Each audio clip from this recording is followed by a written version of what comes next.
सबैले भन्छन् विदेश जाऊ, जिन्दगी सेट हुन्छ, तर कसैले भन्दैनन् विदेशले कति सपना तोड्छ। आज म साउदीबाट फर्किएको मेरो आफ्नो कथा सुनाउँदैछु।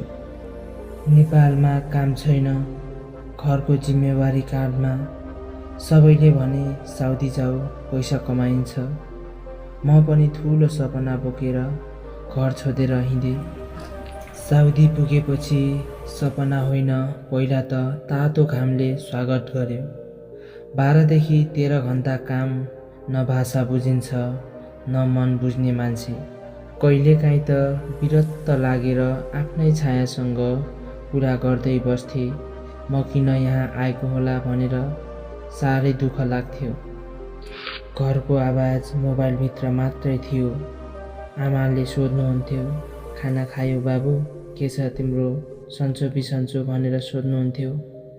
त्यो आवाज सुन्दा आँखाबाट आँसु आफै झर्थ्यो। पैसा त कमाए, तर मनहरू हराएर गए र त्यही पैसाकै कारण परिवारसँग टाढा भएर बस्नु पर्यो र जसो तसो 2-3 वर्ष काम गरियो र त्यसपछि नेपाल फर्किँदा मान्छेले सोधे कति पैसा कमाएर आयो, तर कसैले सोधेनन् कति सहेर आयो भनेर।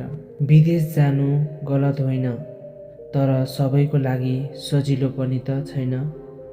सपना देख्नुहोस्, तर सत्य बुझेर मात्र। यो भिडियो बनाउनुको मेन रिजन भनेको यदि तपाईँ पनि विदेश जाने सोच बनाउँदै हुनुहुन्छ भने एकपटक राम्रोसँग सोच्नको लागि मात्र हो।